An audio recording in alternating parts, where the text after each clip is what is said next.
Bienvenido, Antonio. Voy a pasar formalmente a el proceso, pues, que estoy obligado como moderador a seguir para dar comienzo formal a la reunión a partir de este momento. Bienvenidos todos. Entonces, hoy, sábado 3 de diciembre, a un encuentro con Antonio Ledesma, quien nos va a hablar de su más reciente obra dedicada al presidente Carlos Andrés Pérez. Es obligación para mí agradecerles a todos su presencia, pero sobremanera agradecerles a quienes han hecho posible este esfuerzo grande. Es un esfuerzo de 3 semanas de trabajo. Esto no se produjo anoche. Esto se produjo en 21 días de trabajo muy duro porque hemos querido convocar amigos. Y eso es lo que estamos aquí reunidos, amigos. Quiero en primer lugar, en nombre de la generación Ayacucho, agradecerles a todos. Pero aquí recibe mención de honor Elvia Gordils. Elvia ha sido para nosotros el factor más importante de convocatoria, de ánimo, desde el día 1. Así pues que vayan para Elvia nuestras más sinceras felicitaciones por todo su apoyo y esfuerzo. También, bueno, Elvia está en los Estados Unidos, pero al lado de Elvia está otra persona que ha hecho esto posible, que está en Francia, Sonia Molina. Gracias a Sonia Molina también por su gran esfuerzo como Generación Ayacucho. Y en México, fíjense, ya he hablado de Estados Unidos, ya he hablado de Francia, ahora voy con México. En México está Segundo Vázquez, quien realmente no necesita presentación entre la Generación Ayacucho, un hombre de larga trayectoria en la industria petrolera y además un líder de los exbecarios de Ayacucho. Segundo, además, pues ha contribuido, porque de eso se trata este agradecimiento, que entiendan de que esta reunión es posible por la colaboración de personas de carne y hueso. Nombré a Elvia, nombré a Sonia, nombré a Segundo. Segundo se encargó de los afiches, del afiche original de la Generación Ayacucho, del afiche para esta presentación. Esa es la voluntad de la Generación Ayacucho representada en el buen amigo Segundo Vázquez. Bueno, pero además está Ángel Márquez, que tiene una empresa aseguradora en los Estados Unidos. Ángel Márquez es de la Generación Ayacucho. También gracias a él este evento es posible. Y luego, pues, dejo de último, pero no menos importante, a los empresarios dueños de la empresa SAI. Yo soy director de proyectos de SAI. Les confieso que es una tecnología que es producto de mi tesis doctoral como exbecario de Ayacucho, pero bueno, no teniendo los recursos económicos para explotar esa patente, un grupo de venezolanos empresarios me apoyaron y hoy en día pues son una empresa exitosa que opera a nivel global. Yo me quedo pues como el componente científico que doy apoyo a todo lo que es el desarrollo de la tecnología como su director de proyectos. Y bueno, con mucho orgullo digo que también soy Generación Ayacucho. Como han visto, todos los nombres somos Generación Ayacucho que hemos organizado este evento. Y dejo por último, y no menos importante, sino quizás el más importante, Juan Fernández. Juan Fernández ha hecho brillar a Venezuela. Y por eso que cuando Antonio escoge como presentadora pues a Juan Fernández, creo que lo ha hecho con un gran criterio, con un gran sentido de que si vamos a hablar de Generación Ayacucho, tenemos que hablar de Juan Fernández. Entonces, bueno, para proseguir en esto, yo antes de darle la palabra a Juan Fernández para que haga la presentación de Antonio Ledesma y seguir con el curso normal, yo voy a permitirle 2 minutos a Olivia Zurita para que nos dé un saludo a la reunión, porque sé del afecto mutuo que se profesan Antonio y Olivia, y por eso quiero dejar en el uso de la palabra en 2 minutos de saludo a Olivia en nombre de todos los representantes en esta reunión. Adelante, Olivia. Muy buenas tardes, José María. Muchísimas gracias por ese honor de dirigirme en nombre de todos los venezolanos y de todas las venezolanas. Pues desde Venezuela le doy un abrazo a todos los exitosos chicos del 70 que hoy tenemos, somos contemporáneos. Yo no fui generación Ayacucho, pero estuve muy cerca tanto de Antonio, mi hermano, como del presidente Pérez. Pienso que esto es una tremenda plataforma, una tremenda idea para reencontrarnos en reunión de amigos, como dices tú, y tomando las palabras de Héctor Alonso también, amigos para toda la vida. No llega un momento donde ya cree perder las fuerzas, y no, pero hay que seguir luchando por esta patria perdida, pero nosotros la vamos a recuperar. Sí decía el señor Núñez que hay, y talento sobra. Y deseos de trabajar por Venezuela también hay. Y en todas las mujeres venezolanas y en los hombres venezolanos, es que mejor ejemplo que lo que están participando en esta reunión. De veras que me emociona sinceramente de saber que sin ser la generación Ayacucho, yo estoy presente porque el afecto por todos ustedes es inmenso. Aparte del afecto que le tengo al jefe Antonio Ledesma, le tengo pues un cariño muy especial a todos. Juan, José María, hemos sido compañeros de lucha de calle, de todo esto por rescatar la democracia desde que esta pandemia roja llegó a Venezuela. Sin embargo, pues nosotros seguimos día a día trabajando por Venezuela y deseo verdaderamente que en esta reunión Antonio con sus sorpresas nos dé una espectacular conferencia como se ha caracterizado siempre, con el amor a Venezuela y sabemos cuál es su amor por Venezuela.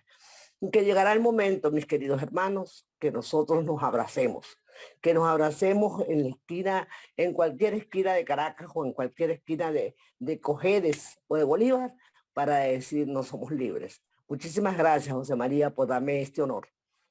Gracias a ti, Bienvenidos todos y que todo sea un éxito. gracias a ti, Olivia. Ahora sí, formalmente seguimos con Juan Fernández, quien va a presentar a Antonio Ledesma.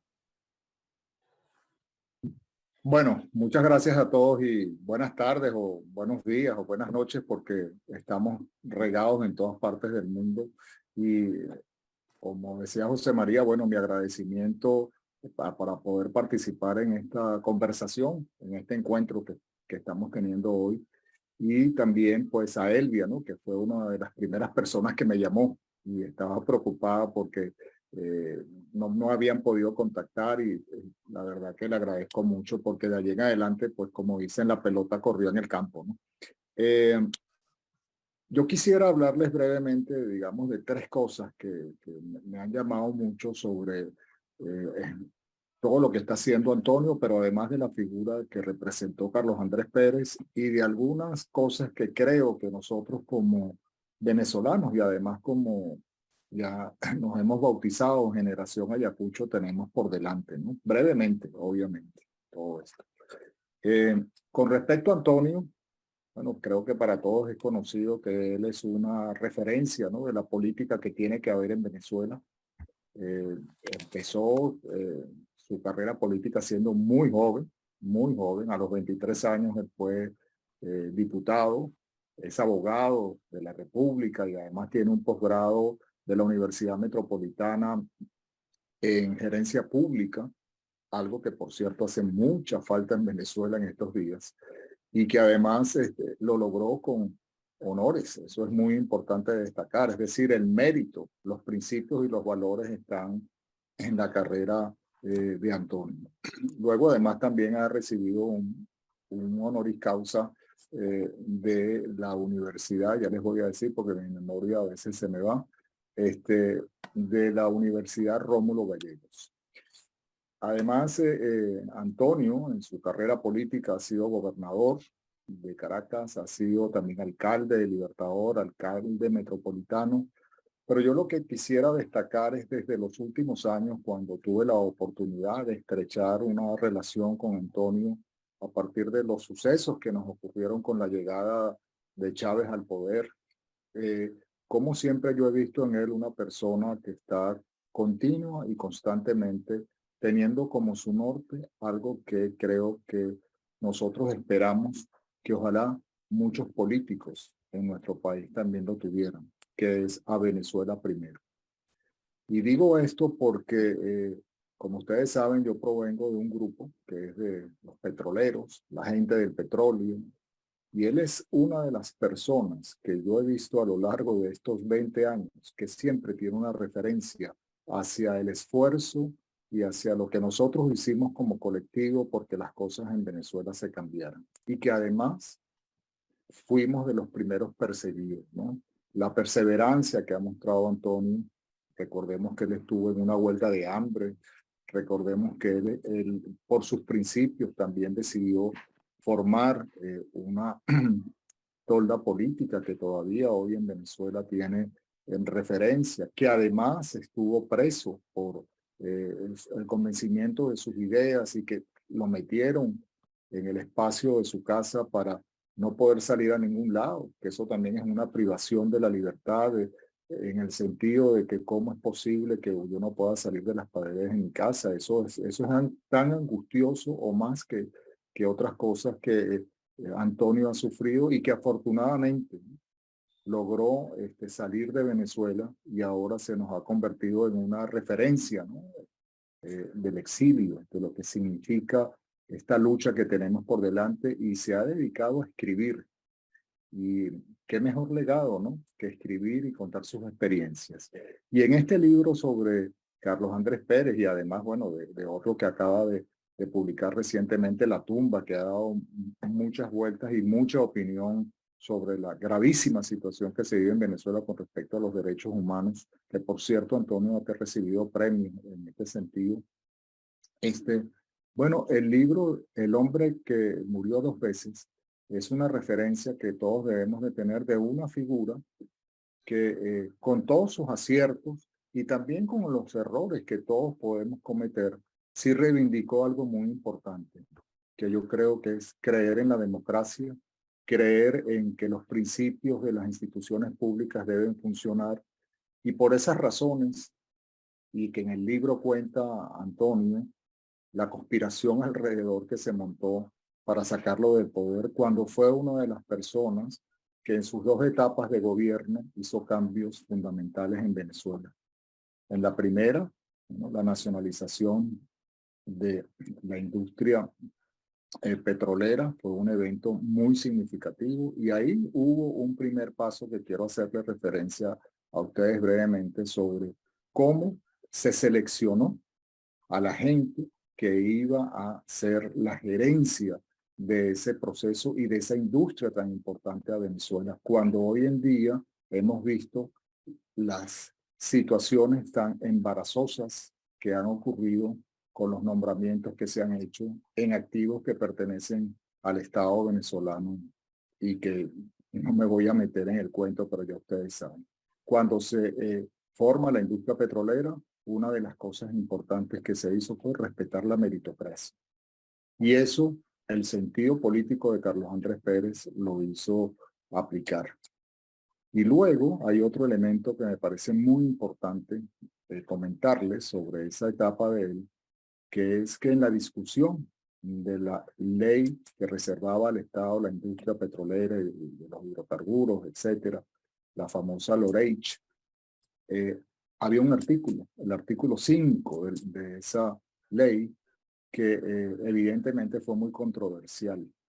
Pero la visión que tuvo Carlos Andrés Pérez de permitir que en situaciones especiales pudiera haber la asociación de empresas privadas con petróleos de Venezuela para lograr desarrollar la industria petrolera fue lo que motivó a ese esfuerzo tan importante que se hizo a finales del siglo pasado para desarrollar todas esas reservas de la paja del Orinoco, que hoy, como sabemos, están en una situación muy mala. Entonces, supo combinar lo que era la gerencia de un negocio que estaba pasando a manos del Estado y que fue referencia en nuestro país, pero a la vez también admitió que las cosas se tienen que preparar para cambiar. Es decir, hay que tener una visión de futuro sobre lo que viene.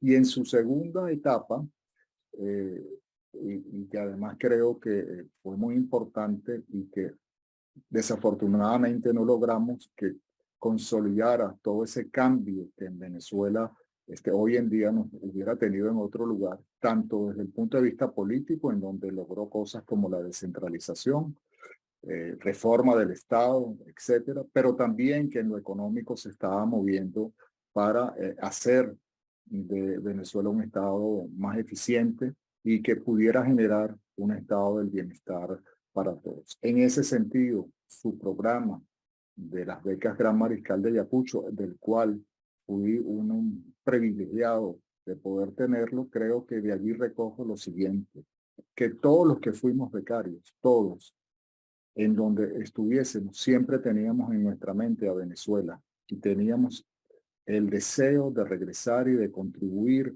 al campo y al desarrollo de nuestro país. Ese mismo espíritu, yo creo que hoy nosotros tenemos una responsabilidad de impregnarlo, de hacerlo conocer y de hacerlo saber, porque Venezuela en estos momentos de verdad que requiere de todos nosotros. Se vive una crisis de una magnitud tal que va a tardar tiempo en recuperarse. Va a tardar tiempo en recuperarse, pero eso no quiere decir que eso es algo negativo, no, eso es la oportunidad que tenemos. Y esto no es un tema de edades, esto es un tema de conocimiento, de pericias, y nosotros tenemos muchas capacidades para aportar a nuestro país. Y de la mano de políticos, de personas que estén en estos procesos que van a venir prontamente y que hay que trabajarlos y que nosotros podemos influenciar como sociedad civil, de que se genere el consenso, de que se genere un plan de transición, de que se reforme la economía y que podamos lograr el país que nos merecemos. Yo estoy completamente seguro que Antonio Ledesma va a ser un aliado continuo en estos esfuerzos. Por último, simplemente les quiero señalar algo sobre Pérez, porque viviendo en el exilio y estando aquí en Miami, que por cierto en el libro Antonio hace referencia a la última etapa del presidente Pérez, que fue de verdad algo bien complicado, inclusive desde el punto de vista económico, de su salud y de lo que estaba viviendo este hombre, que en un momento dado pues recorría el mundo y en todos lados era recibido como lo que fue, un hombre de Estado. A mí me impresionó sobre todo la soledad que tuvo el presidente Pérez en esos momentos cuando estaba aquí en la funeraria Caballero, en la ciudad de Miami. Un hombre que había hecho de todo y no fue tratado con la dignidad que debe de hacerse. Si algo tenemos nosotros como deuda entre las cosas que hay que hacer en Venezuela, es que el momento que llegue la democracia a nuestro país, reivindicar la figura de Carlos Andrés Pérez y hacerle mérito a la persona que fue para nuestro país.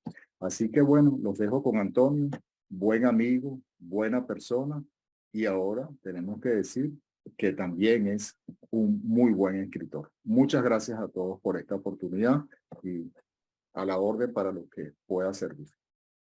Gracias, Juan. Excelentes tus palabras, muy motivadoras y sobre todo con una mirada hacia el futuro. Ahora pues, Antonio Ledesma nos va a deleitar con su intervención. Antonio, lo único que te puedo decir es que en la sala estamos todos amigos tuyos, amigos de verdad, verdad, amigos para lo que salga, como dice uno. Te escuchamos, Antonio, adelante.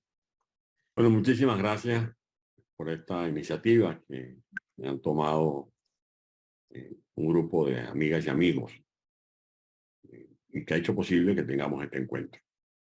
Veo aquí caras conocidas en Venezuela y en el exterior, amigas y amigos de otros países que también tienen una relación con lo que significa nuestra patria, su historia, su presente, sobre todo ese futuro por el que queremos aportar ideas y los conocimientos, como he venido leyendo aquí en el chat de quienes dicen que tienen toda una valija llena de experiencias, de conocimientos adquiridos en universidades, en la vida, en las calles de muchos pueblos del mundo, que pudieran estar al servicio de la recuperación de nuestro país. Un abrazo a Olivia por recordar esos tiempos inolvidables que hemos compartido. Muchas gracias, por supuesto, a Juan Fernández por sus generosas palabras. Juan es parte de esa generación que tiene que ver con la siembra del petróleo. Esa frase de sembrar el petróleo se le adjudica a Arturo Pietri, pero también a Alberto Adriani. Y pudiéramos decir que si algo intentó hacer Carlos Andrés Pérez fue sembrar el petróleo, porque el petróleo que no se agota es el talento humano. Se podrá acabar el crudo que se saca del pozo Sumaque 1, pero lo que no se va a agotar es el conocimiento que adquirió en esas universidades en las que se formó Juan Fernández, por ejemplo. Este es un balancín que va a seguir funcionando con las neuronas, con el talento aunado a la inteligencia. Y eso fue uno de los grandes planes que da lugar a esta reunión, porque eso nos planteaba un Carlos Andrés Pérez visionario. Porque Carlos Andrés Pérez, cuando defendió el plan de becas, lo hacía con una gran pasión y pensando en el desarrollo humanista, económico, social de Venezuela. Sé de algunas individualidades que tenían observaciones al plan que planteaba el presidente Pérez con la asesoría de Gumersindo Rodríguez. Y me he enterado que hubo, por ejemplo, algunos importantes venezolanos de esos tiempos que le decían al presidente Pérez que para qué invertir en mandar muchachos al exterior, que a lo mejor ese dinero se iba a perder, que no iba a retornar el muchacho con el título, pero que además, ¿por qué más bien no se hacía una operación de contratar académicos de las universidades de Estados Unidos, de Europa, de América, como de Chile, de Brasil, de Argentina, para que se llevaran esos académicos a Venezuela y allí se formaran a los estudiantes? Y me enteré, y el mismo presidente Pérez pues me lo confirmó, José María, que también conoció el sector presidente, sabe que no teníamos una gira al interior. De repente a mí me tocaba la puerta de la habitación donde me estaba alojando Coromoto, el leal mozo de espada del presidente Pérez. El Coromoto me decía, no, el presidente que lo llaman, que quiere hablar con usted. Yo me iba a la habitación después de la gira, esas canciones, el presidente quería conversar y ahí me echaba muchos cuentos. Uno de esos cuentos fue cómo él defendió el plan de becas. Y a quienes le planteaban que por qué más bien no se contrataban académicos para llevarlos a Venezuela, él les decía, es que ustedes no entienden que esto tiene una trascendencia que va más allá de que el joven de Venezuela pueda conquistar un título universitario, de que suba un Paraninfo de la Sorbona o de Harvard o de cualquier universidad de Rusia, de China o de Japón. El presidente era partidario de la tesis de que además del título de ingeniero, de químico, de matemático, de filósofo, de educación, contaba también que esos jóvenes de Venezuela conocieran otras civilizaciones, que pudieran asimilar otras culturas, que pudieran lidiar con hábitos que son distintos a los que no tenemos o no teníamos en Venezuela. Y por eso para el presidente Pérez, el hecho de que un muchacho regresara de París o de Berlín o de Rusia o de cualquier ciudad latinoamericana, Río de Janeiro, Buenos Aires, Santiago de Chile, además de regresar con el título, que regresaran hablando alemán, que regresaran hablando inglés, que regresaran hablando japonés, que regresaran hablando francés, eso era ganancia, porque era desarrollo cultural. Porque para el presidente Pérez la educación era la piedra angular de cualquier proyecto de desarrollo nacional. Fíjense ustedes que no solo puso en marcha este programa de becas, el Gran Mariscal de Ayacucho, que es reconocido, diríamos que universalmente, dentro y fuera del país. El presidente Pérez apuntaló la instalación de universidades en muchos pueblos de Venezuela. Yo que soy del Guárico, a nosotros los guariqueños y los apureños estábamos prácticamente sentenciados a ir a estudiar o a Maracay, donde estaban las carreras de agronomía o veterinaria, o a Valencia, Por eso a Maracay la llaman la piedra de amolar vegueros, porque en Maracay se instalaban los vegueros del Guárico y de Apure, por ejemplo. Bueno, ¿qué hizo el presidente Pérez? El presidente Pérez cumplió su promesa de instalar en el Guárico la Universidad Rómulo Gallegos. Esa universidad llegó a ser de primer nivel. Lamentablemente le han descuidado mucho ahora. Facultades de medicina, de economía agrícola, de odontología, etcétera. Pero también dejó la Universidad Ezequiel Zamora, una de las mejores universidades que llegó a tener Venezuela. El campo de estudio era realmente envidiable. Uno no sabía si estaba en una universidad en Europa o en los Estados Unidos cuando iba a las instalaciones en Barinas o en Cojedes, así como también la ampliación de la Universidad Nacional Abierta. Estados como el Guárico, como Apure, como Barinas, ya van a tener núcleos de universidades. Por ejemplo, en mi estado Guárico, la Universidad Rómulo Gallegos en San Juan de los Morros, el Tecnológico, Instituto Universitario Tecnológico en Valle de la Pascua, núcleo en Calabozo, núcleo en Saraza, núcleo en Valle de la Pascua, la Universidad Simón Rodríguez, la Universidad Nacional Abierta.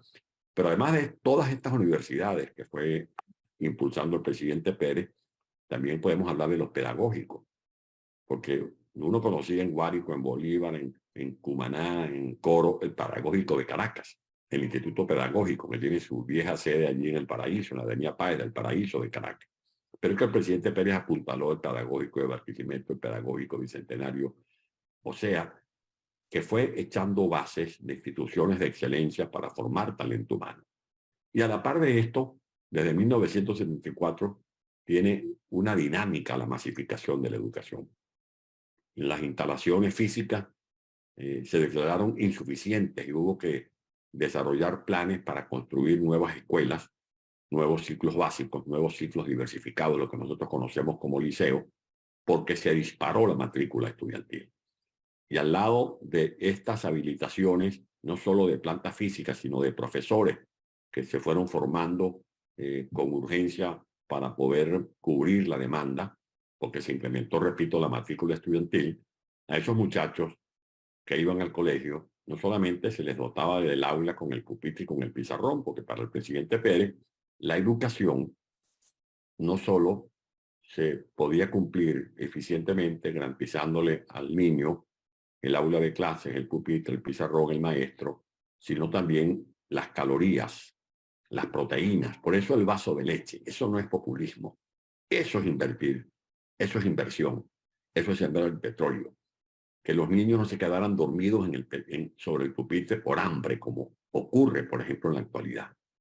Que los niños, además de la alimentación adecuada, tuvieran los suplementos nutricionales, pudieran contar con el calzado, con el morral, con los útiles escolares, porque esa era una manera de ir venciendo la brecha de la pobreza, la exclusión social. Por eso la visión del presidente Pérez, apostando a la educación, como ya he dicho, como la columna vertebral de cualquier proceso de desarrollo. Una educación que tenía que ver con los grandes avances de la ciencia y la tecnología. Fíjense ustedes que el presidente Pérez es el que impulsa ese instituto de investigaciones tecnológicas. Y en el tema petrolero lo puede decir con propiedad Juan Fernández, es el que echa las bases del INTEBEP, el Instituto Petrolero. De ahí salió la investigación, por ejemplo, de la urimulsión, por citar un solo ejemplo. Pero al lado de que tenía el ojo puesto en el desarrollo científico y tecnológico, porque para el presidente Pérez la globalización era un desafío al que no se le podía tener miedo, porque la globalización era un reto, no era un reto fáctico, no era que un gobernante de Venezuela o un país retado por ese proceso de globalización decía sí o no, como el que decide ir a una invitación, a un bautizo, a un cumpleaños, ¿no? Estábamos obligados a enfrentar la globalización. Y para hacerlo no bastaba tener materias primas, porque éramos simplemente un país proveedor de hierro, de bauxita, de petróleo, de gas, pero que además de materias primas pudiéramos tener tecnologías, conocimiento. Por eso para él la educación no podía limitarse a que el niño aprendiera a sumar o a restar, o que se aprendiera unas lecciones de historia o memorizara algunas lecciones de geografía universal. La educación era eso, los idiomas, las civilizaciones. Y ahora que los niños aprendan a manejar la aritmética, que los niños vayan aprendiendo a proyectar, a que estos aparaticos que nos ofrece la tecnología le permitan a los niños no solo el jueguito ese con el que matan el tiempo y el ocio, sino a preparar proyectos online. ¿Cómo se hace un proyecto online? A que se vayan familiarizando con los avances de la ciencia y de la tecnología. Y por eso a mí me correspondió el honor de iniciar el programa de las computadoras por las escuelas. Mucha gente se burlaba cuando el presidente Pérez hablaba de instalar en las escuelas las computadoras. Y a mí me correspondió comenzar a instalar los primeros laboratorios de computación en las escuelas adscritas a la gobernación del Distrito Federal. Y de eso puede hablar con propiedad Olivia Zurita. O sea, el presidente tenía proyectos en la cabeza. Esas iniciativas que tiene la gente del Táchira, por ejemplo, no sé si ustedes conocen a Valo Farías. Valo Farías tiene unos proyectos extraordinarios para el desarrollo de la Venezuela descentralizada, la Venezuela con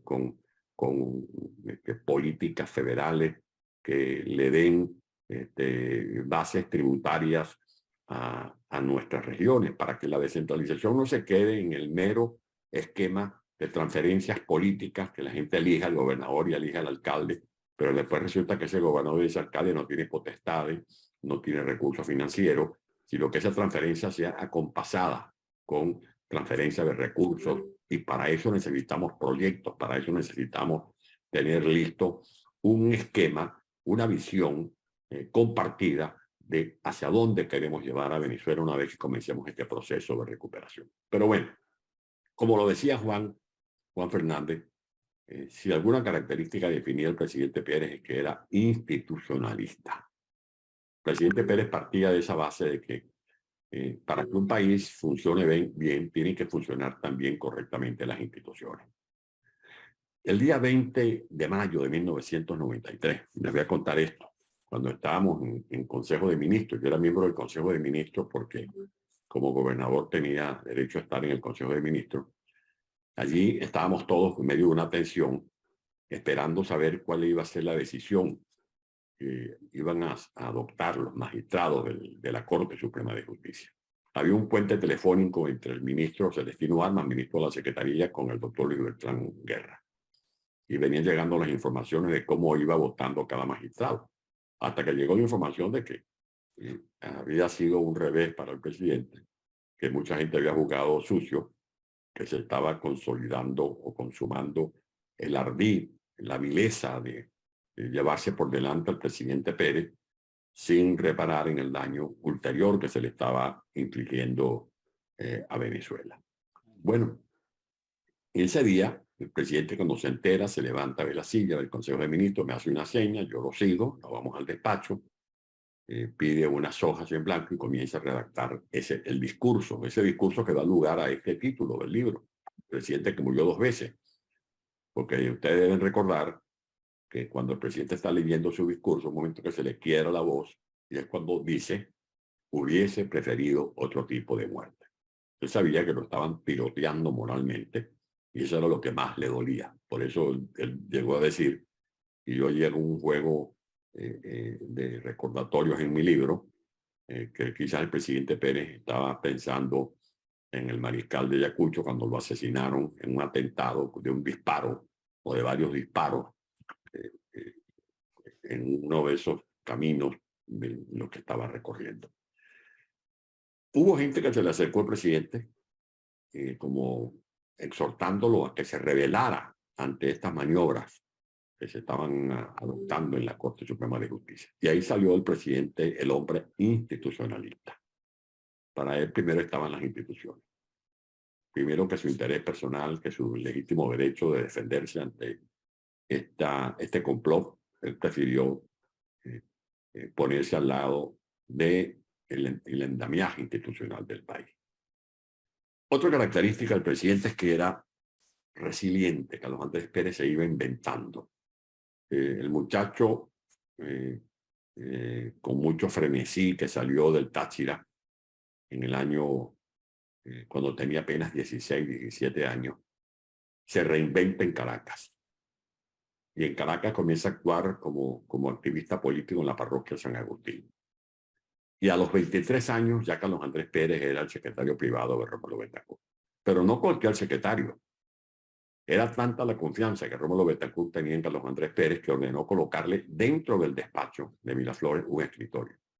Y eso daba lugar a muchas envidias. Carlos Andrés Pérez era un ser humano muy envidiado por esa confianza que le tenía Rómulo Betancourt, aquel joven audaz que era el enlace entre los militares que estaban involucrados en el movimiento cívico-militar del 18 de octubre de 1945, a quien envía Rómulo a hablar con el capitán Morales cuando tenía la angustia que no se sabía si la aviación se iba a sumar al movimiento, fue a Carlos Andrés Pérez.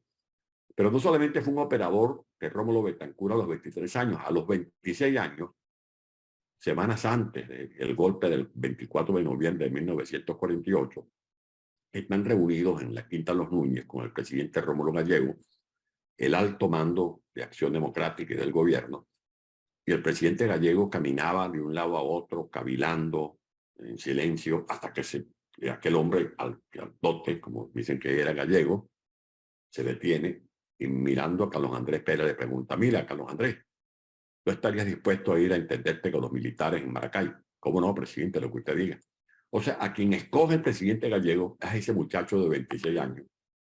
Entre todos ese elenco de líderes que estaban allí, escoge el muchacho de 26 años, porque sabía que ese muchacho tenía temple, era astuto, era audaz. Y es el que se va a Maracay a hablar con el Sordo Gámez, un alto oficial leal al comandante Vargas, a Rómulo Betancourt y por supuesto al gobierno institucional del maestro Gallego. El Carlos Andrés Pérez, resiliente, que se reinventó en las cárceles, que estuvo preso en La Modelo, después se fue al exilio, lo vuelven a hacer preso en Colombia, lo confinan, por ejemplo, en Puerto Ayacucho, estuvo confinado 6 meses en Puerto Ayacucho. Y ese Carlos Andrés se reinventa otra vez en el exilio, cuando se va a Panamá, se va a Cuba, está al lado de Betancourt en Cuba, está al lado de los líderes que estaban en el exilio en Costa Rica. Y era un operador en el clandestinaje. Y fue un hombre estratega sobresaliente como político. Recuerden ustedes que Carlos Andrés fue el que reconstruyó Acción Democrática después de la división del MED. Él asume la Secretaría General en 1968-69. Fue estratega como gobernante. Recuerden ustedes el papel que cumplió Carlos Andrés Pérez como ministro de Relaciones Interiores, al lado de Rómulo Betancourt en los años 60. Fue un gran estratega parlamentario. Carlos Andrés sale del Ministerio de Relaciones Interiores y se reincorpora al Parlamento. Y cuando se reincorpora, había la amenaza de que no lo iban a dejar entrar. Y Carlos Andrés Pérez, como era él, valiente, firme, decidió ir y en medio de un túnel de mentadas de madres atravesó los pasillos del hemiciclo y acorazado por sus compañeros de fracción, Jaime Lucinchi, Antonio Leiden, entre otros, retomó su butaca, su curul como parlamentario. Fue un modernizador, un reformista en las dos presidencias de la República. Y Carlos Andrés Pérez trabajaba con tal soltura porque no tenía el peso en sus espaldas de los odios y los rencores. Si algo dejó en la vera del camino Carlos Andrés fueron los odios y los rencores. Su familia había sido expoliada por el gomecismo en Rubio. La finca de su papá, la Argentina, una finca muy próspera, dedicada al cultivo de café, le fue arrebatada por los parientes de Gómez en Rubio. Y Carlos Andrés Pérez no se trajo de su mocedad esos odios y rencores. Fue reformista, fue un gran transformador. De Carlos Andrés Pérez se habla, por ejemplo, sobre el tema de la nacionalización.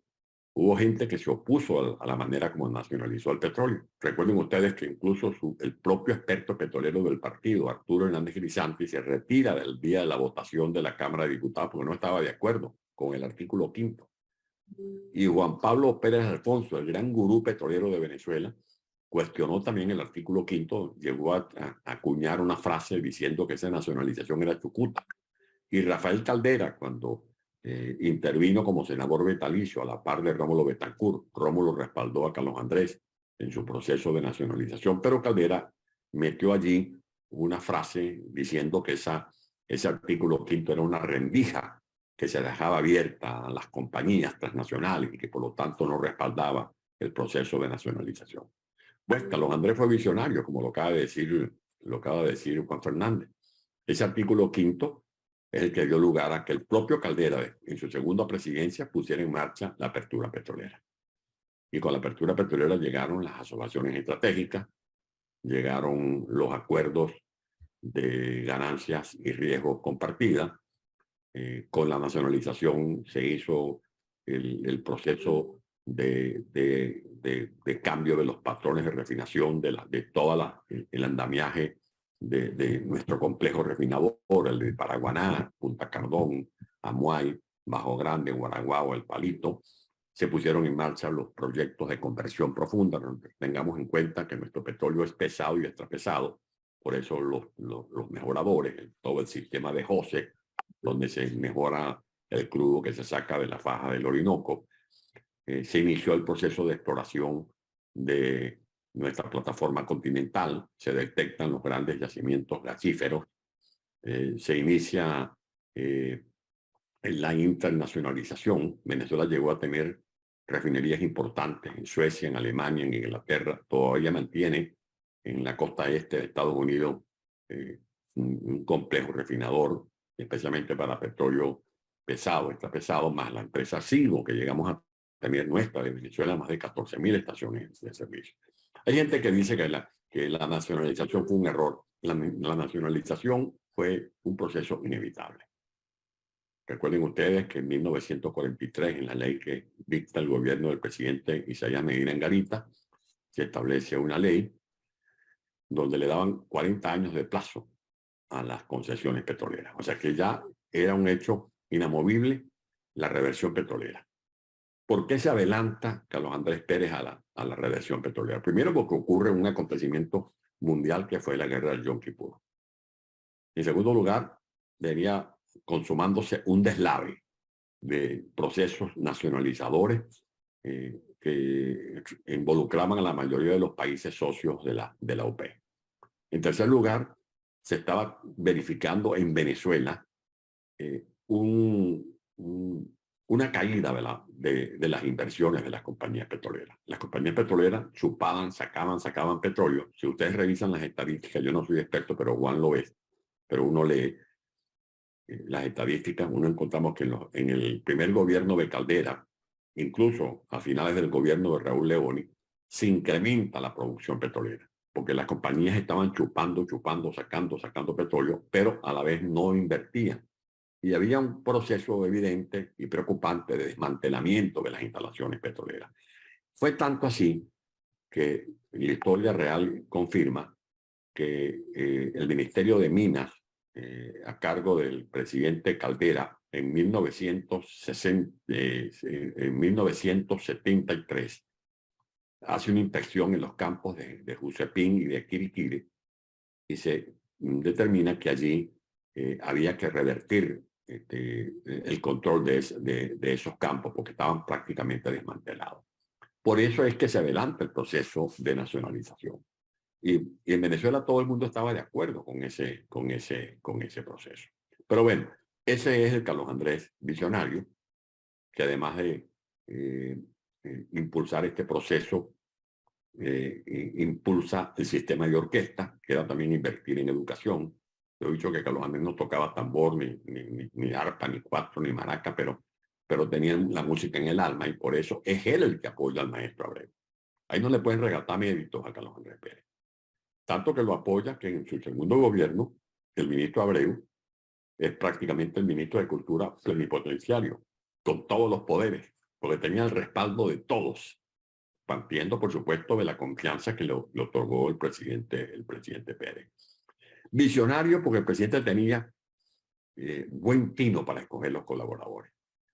A Carlos Andrés se le quería presentar como el soberbio, el que se las sabía todas. Incluso hubo ese chiste de Gonzalo Barrio con Felipe González, que escuchando hablar a Carlos Andrés Pérez, Gonzalo Barrio le dijo al oído a Felipe González que a Carlos Andrés Pérez lo único que le hace falta es un poquito de ignorancia. Porque Carlos Andrés Pérez era un hombre que le gustaba leer, se iba en las giras que hacíamos, yo que lo acompañaba en la gira y preparaba la gira, yo le tenía que organizar unas fichas. Y en esas fichas, si iba para Bolívar, o si iba para Guárico, o si iba para Barinas, o si iba para Falcón, allí le poníamos información de los problemas de cada localidad. Y estaba siempre leyendo revistas, documentos, etc. Pero Carlos Andrés Pérez no es el que se las sabía todas y por eso se rodeaba bien. ¿A quién escogió Carlos Andrés Pérez para fundar PDVSA? ¿Escogió a un compañero para que convirtiera PDVSA en una empresa blanquita? No. Escogió al general Rafael Alfonso Navarro, egresado del Instituto Massachusetts. ¿A quién escogió para apalancar el proyecto de las industrias básicas en Guayana?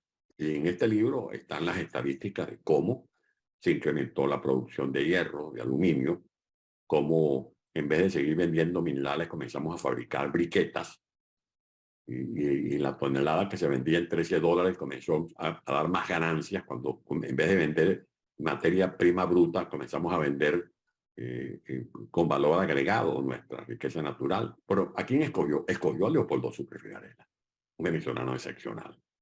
¿A quién escogió Carlos Andrés Pérez para comenzar el proyecto del Metro de Caracas? Porque quien comienza el proyecto del Metro de Caracas es Carlos Andrés Pérez. Escogió a José González Lander. ¿A quién escoge Carlos Andrés Pérez para fundar o crear las bases de su Ministerio del Ambiente? El primer ministerio que se crea en América Latina, Arnoldo Gabaldón. Pero no era que era ambientalista de la boca para afuera. Carlos Andrés Pérez ya era un hombre con criterio de lo que significaba el medio ambiente.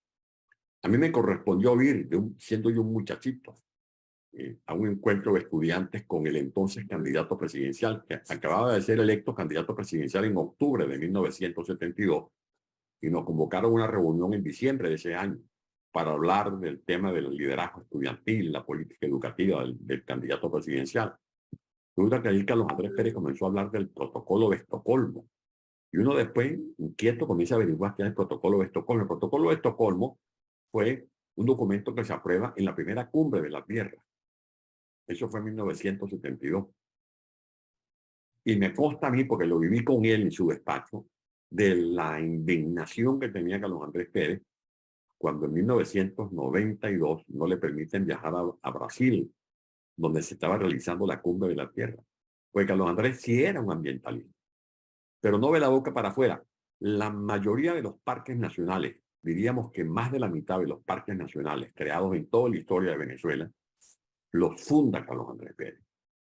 Carlos Andrés Pérez estaba consciente de que Venezuela estaba entre los primeros 16 países del mundo con la mayor biodiversidad, porque así como estaba pendiente de las refinerías de Punta Cardón o de Amuay, estaba pendiente de la reserva que tenemos en el estado Falcón, los médanos, el Falcón, por ejemplo, y la potencialidad que tiene Falcón en viento para generar energía eólica, energía alterna.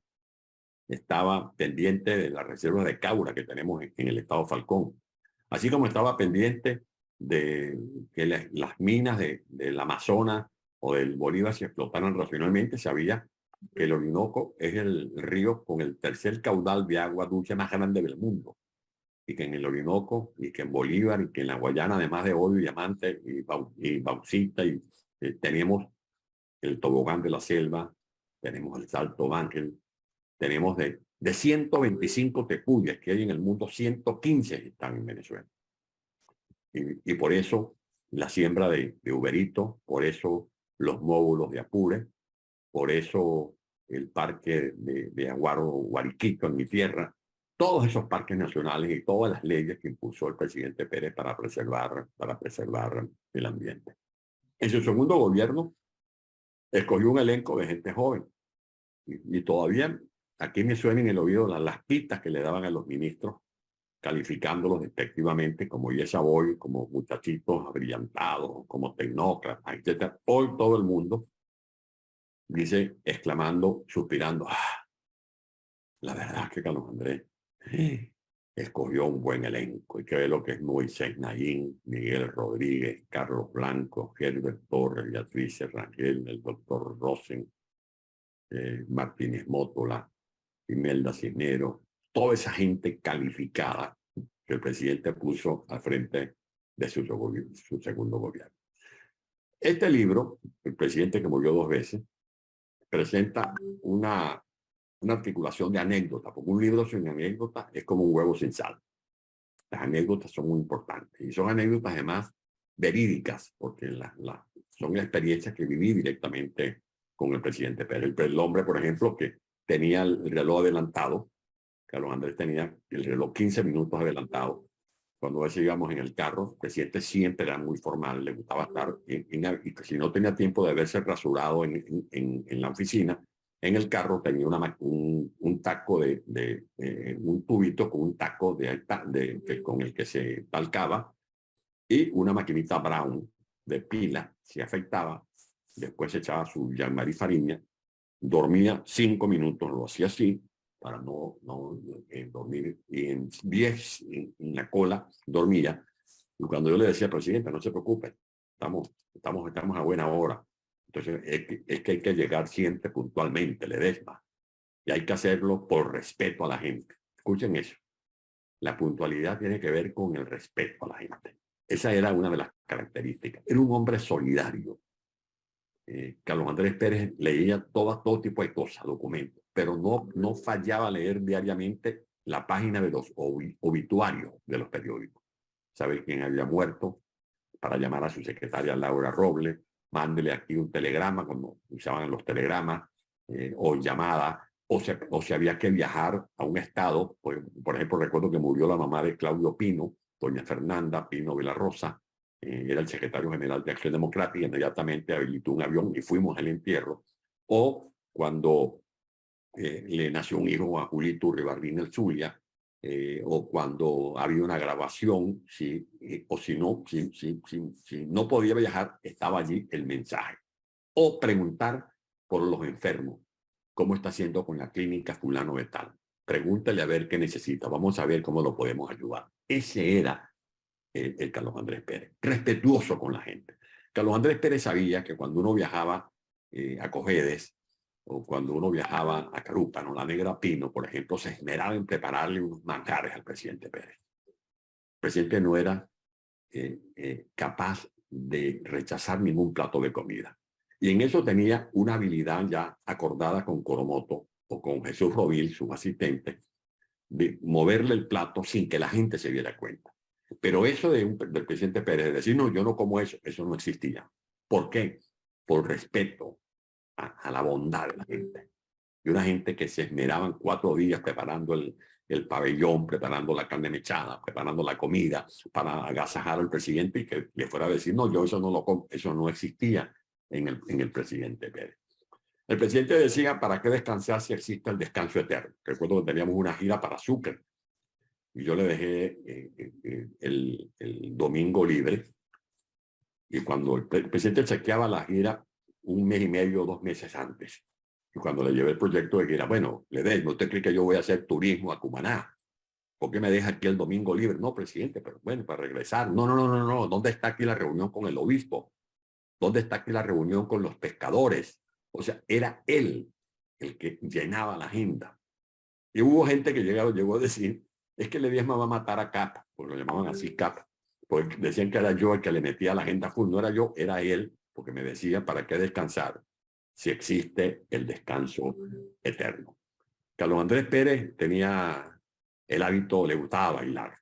Él iba a Táchira, daba una conferencia con los ganaderos sobre ganadería intensiva, sobre el uso de pesticidas, fertilizantes, etc. Y de ahí salía la caseta de Táchira a bailar.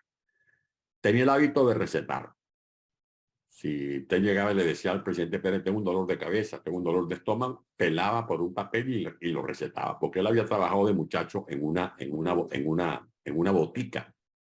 Y además había un amigo colombiano que todos los meses lo proveía de las revistas donde actualizaba lo que era los medicamentos de último momento. Ese era Carlos Andrés Pérez. Carlos Andrés Pérez, reformista modernizador, que fue capaz de impulsar la descentralización. Eso, la historia tiene que gratificárselo a Carlos Andrés Pérez. ¿Por qué? Porque al fin y al cabo, un ser humano, y hay que ver lo que significaba para un ser humano que tenía manejo de lo que era la política, desprenderse a sí mismo del derecho de designar por decreto a todos los gobernadores de Estado. Y eso le acarreó problemas en su partido, que ya venía con el hábito de que los secretarios generales podían ser a la vez también gobernadores de Estado. Carlos Andrés impulsa la descentralización contra viento y marea. Se ha querido decir que las reformas y las medidas que aplicó Carlos Andrés no fueron consultadas, sino que fueron tomadas de manera abrupta y que sorprendieron a la ciudadanía y también a la dirigencia del partido de gobierno. Falso. Carlos Andrés pisó callos. Hay que ver lo que significó haber eliminado Recavi. Hay que ver lo que significó haber modificado el sistema de otorgamiento de las licencias de importación, de todas esas corruptelas que se aplicaban en el Ministerio de Comercio, las exoneraciones. A mí el presidente una vez me comentó, fíjense, algunos empresarios que cuando usted sabe, fíjate, ¿se acuerda de fulano de tal? Que cuando fuimos a este foro hablaba de que el Estado tenía que dejar de ser intervencionista y que tenía que aplicarse las libertades económicas, pero ahora nos quieren soltar la teta de Recavi. Y era verdad, porque esa manguangua de que se le entregaban dólares preferenciales a sectores económicos que se beneficiaban con las licencias de importación, con las exoneraciones, porque no había una definición de los aranceles en la política comercial, o los que se beneficiaban de la política de subsidios indirectos. El presidente Pérez pisó otros callos, que fue convertir los subsidios indirectos que recibían empresas que producían alimentos en subsidios directos, como la beca alimentaria, por ejemplo. La beca alimentaria que se le entregaba a la madre sin necesidad de que presentara, se pusiera una franela blanca o presentara el carnet de partido, sino simplemente con que tuviera a su hijo inscrito en una escuela.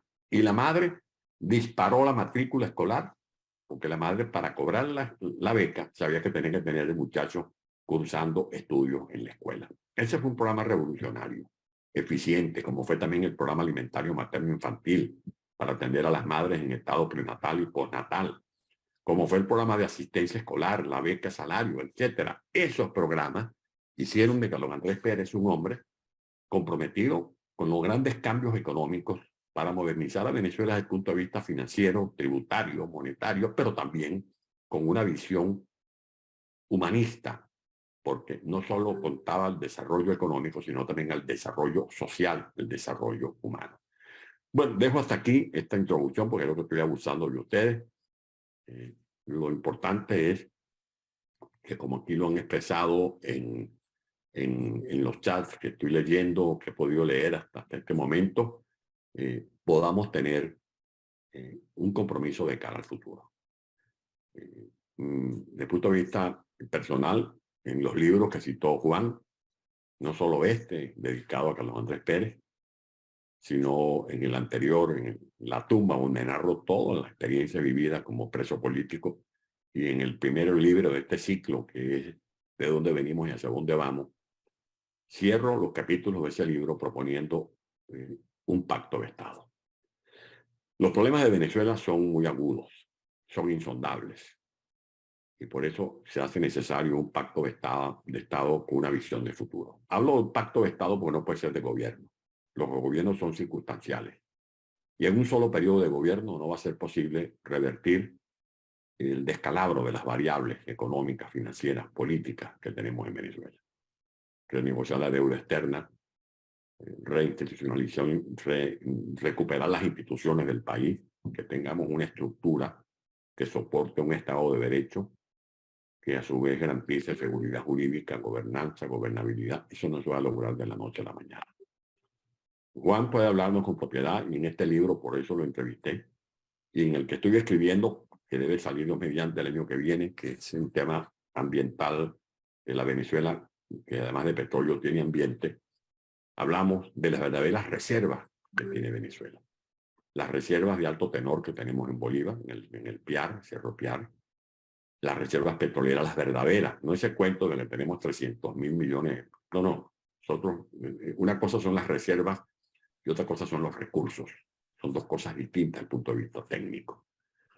Pero para poder volver a tener una producción petrolera como la que se logró en el segundo gobierno de Carlos Andrés, que en 2 años se incrementó la producción en 1 millón de barriles en la gestión del doctor Andrés Sosa, gracias a la meritocracia, esa meritocracia que Chávez aplastó haciendo sonar un pito. Y esas son las verdaderas causas de esta tragedia, no las sanciones. Ni se oía el rumor de sanciones cuando ya estaba desvaneciéndose la producción petrolera en Venezuela. Como se estaban desactivando los taladros, cuando se estaban charratizando las refinerías.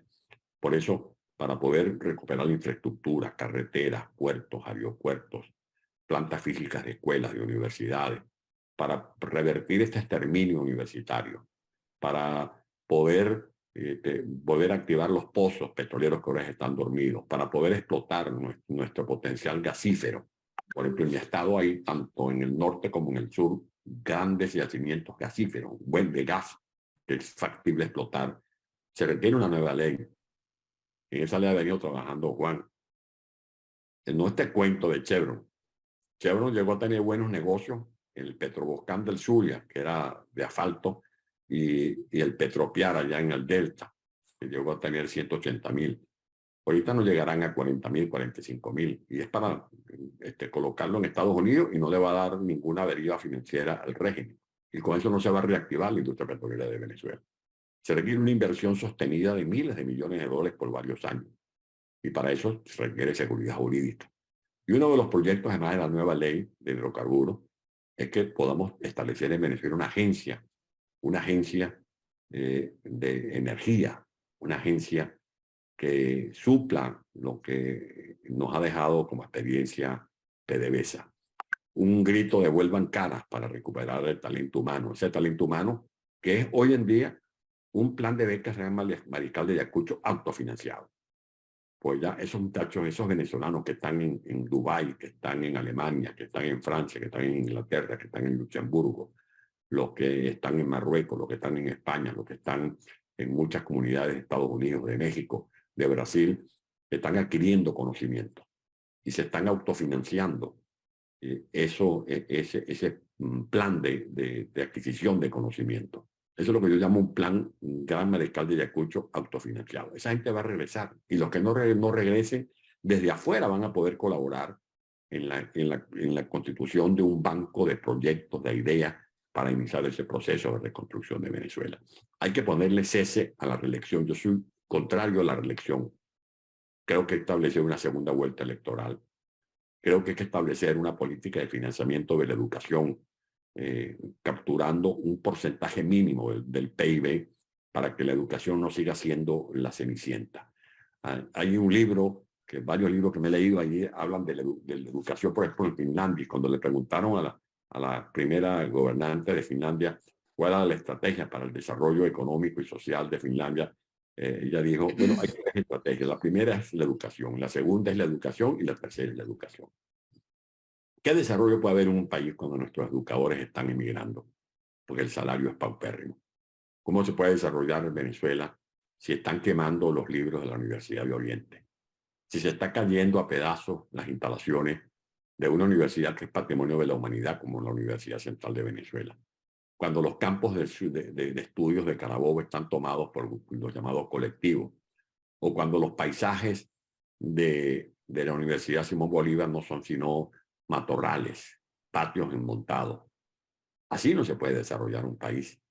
Por eso la educación va a ser clave para este proceso de recuperación de Venezuela con vista a los próximos años. Se habla de este levantamiento de sanciones. Estaba terminando de escribir mi artículo para mañana que se llama Sanciones, Diálogo y Dinero. Y se ha querido presentar como un tranquilizador que estos 3.000 millones de dólares los va a administrar la ONU. Bueno, allí hago yo una relación de los escándalos de corrupción que se presentaron, por ejemplo, en Irak, cuando la misma ONU administró recursos que le entregaron a Saddam Hussein en aquel ciclo en que le estaban levantando sanciones. Bueno, y hubo escándalos de corrupción. Salieron empastelados varios funcionarios de la ONU. El mineral que se robó en la tiranía de Saddam Hussein. Las denuncias que hubo en Yemen con el dinero que se le asignó a la Organización Mundial de la Salud para la compra de medicinas, de medicamentos, de alimentos. Se desviaron muchos de esos recursos. Las propias declaraciones que ha dado el señor Antonio Guterres, el presidente de Portugal, que ahora es el secretario general de la ONU, en las que admite que por lo menos 2.6 billones de dólares se han perdido en estos últimos años como consecuencia de la corrupción, porque la corrupción se roba las escuelas, se roba los hospitales, se roba las medicinas, se roba los tomógrafos, se roba las diálisis, se roba los trasplantes de órganos, se roba los servicios de energía eléctrica. ¿O ustedes creen que con estos 3.000 millones de dólares se van a recuperar los acueductos, el sistema del TUI 1, TUI 2, TUI 3?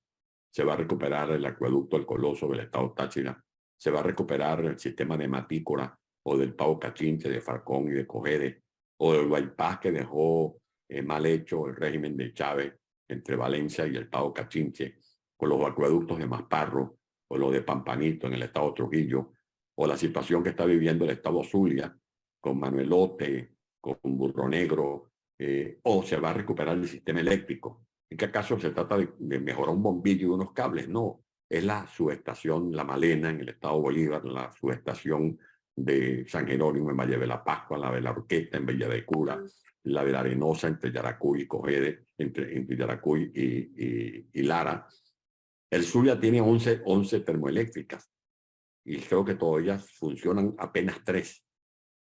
Las termoeléctricas que están en mi estado, las Jimero Gabaldón, las 3 que están en Barquisimeto, está volada, las que están a la par de Guaraguao en Barcelona, Puerto La Cruz.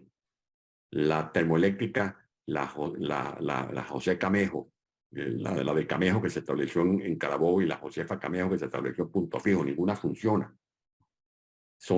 Venezuela tiene una capacidad instalada de más de 36.000 megavatios. Casi 20.000 son por la vía termoeléctrica y el resto por la vía hidroeléctrica.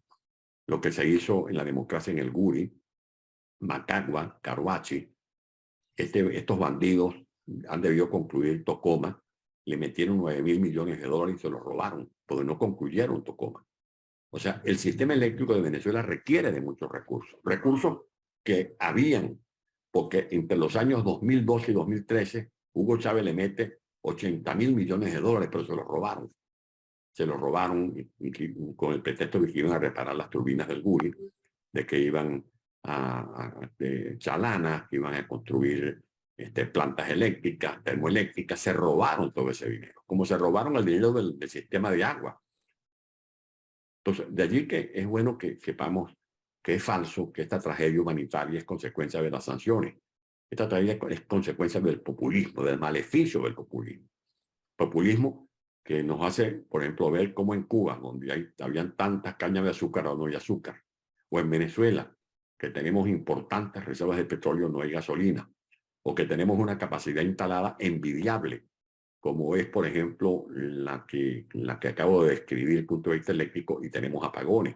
O el estado Bolívar, que tiene el caudal del Caroní, el caudal del Orinoco, que tiene acueductos en Ciudad Bolívar, o el sistema de Tocomita en Puerto Ordaz, y resulta que no hay agua, porque no hay mantenimiento de los sistemas de transmisión o de distribución de agua potable. Esa es la verdadera tragedia que tenemos en Venezuela, y para eso necesitamos un pacto de Estado, que es lo que propongo en uno de mis más recientes libros, el que me plantea la pregunta de dónde venimos y hacia dónde vamos. Pero bueno, perdónenme si me entusiasmé con esta exposición improvisada, pero quería dejarles este mensaje y esperar cualquier reflexión de vuestra parte. Muchas gracias. Gracias, Antonio. De verdad, muy interesante tu intervención, y de verdad nos deja reflexionando en muchas cosas sobre ese proceso de recuperación de las instituciones en Venezuela. La vida de Carlos Andrés Pérez y la obra de Carlos Andrés Pérez será siempre una referencia y una inspiración para todos los venezolanos de esta y de las próximas generaciones. Nosotros tenemos aquí, antes de iniciar el periodo de preguntas para Ledesma, tenemos la presencia de un venezolano a quien apreciamos mucho por su labor espiritual. Se trata del padre José Palmar. El padre José Palmar nos acompaña en estos momentos y le hemos pedido pues que haga una bendición, no solamente a la asistencia de esta magnífica reunión de amigos. Cuestión que subrayo y he subrayado desde el comienzo porque eso es lo que conforman los integrantes de esta reunión.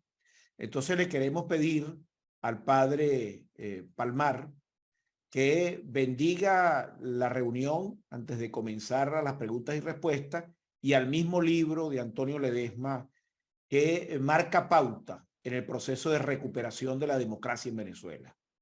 Padre Palmar, por favor, los micrófonos son suyos.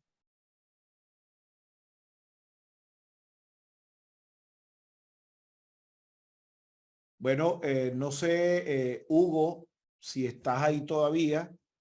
El padre Palmar sé que está presente porque veo ahí su presencia, ¿no? Sin embargo, bueno, vamos a iniciar las preguntas y respuestas. Quizás el padre se ausentó unos minutos. En lo que veamos que se incorpora, le daremos el derecho de palabra para que cumpla pues con el ofrecimiento que nos hizo para el día de hoy. Entonces, vamos a iniciar las preguntas y respuestas que nos dará Antonio a las distintas interrogantes. Sí quiero decirles muy claros en que las intervenciones son de 2 minutos. 2 minutos. ¿Ok?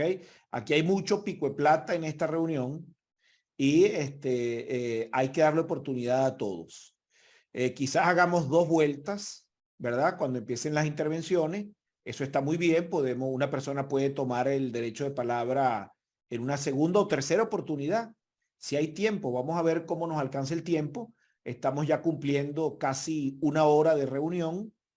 No queremos abusar del tiempo de Antonio, que sabemos que es bastante comprometido, pero vamos a ver cómo nos va en este periodo de preguntas y respuestas. Vamos a comenzar con la intervención de Luis Valo Farías, que es uno de esos picos de plata a los cuales estoy haciendo referencia. Así que, Luis, por favor, son 2 minutos. Cuando te queden 30 segundos, y voy a prender aquí mi cronómetro, por favor, cuando queden 30 segundos, yo te voy a indicar. ¿Ok? Adelante, Luis Farías. Bueno, gracias, José María. Más que una pregunta, quería primero que nada felicitar a Antonio porque se ve, como ya todos sabemos, que maneja perfectamente las consecuencias de la crisis venezolana y las posibles soluciones porque las muestra a lo largo de su narrativa. Pero quería tomar una palabra, Antonio, que es fundamental, que yo creo que resume todo el planteamiento que nos ha hecho hoy, y es un nuevo pacto. La palabra pacto, que es federal, foedus, viene de un vocablo que inventaron por allá los teólogos cristianos hace 630 años antes de Cristo. Foedus, federal, significa pacto, convenio, alianza, y eso es lo que tenemos que hacer los venezolanos. Un nuevo pacto social, pero que emerja de la base de la sociedad. Porque los errores que se han cometido, que dieron origen a la llegada del innombrable, son precisamente porque no se hizo un pacto. Las 26 constituciones que hemos tenido realmente no emergieron de la base de la sociedad. Fueron pactos que se impusieron desde el poder por la fuerza o por el engaño.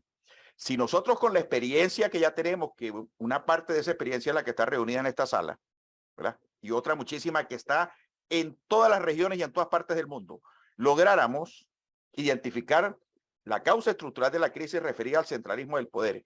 Y en función de eso, te quedan 30 segundos. 30 segundos. Un nuevo pacto social que emerja de la base de la sociedad, haciendo esas correcciones, pero con la participación de todo el pueblo venezolano, aprovechando las tecnologías existentes. Ese pacto se respetaría. Por primera vez tendríamos un nuevo pacto social en Venezuela que emerja de la base de la sociedad, con el cual estemos de acuerdo todos los venezolanos para solucionar profundamente la profunda crisis que nos sacude a todos como sociedad. Muchas gracias. Gracias, Luis. 2 minutos exactos.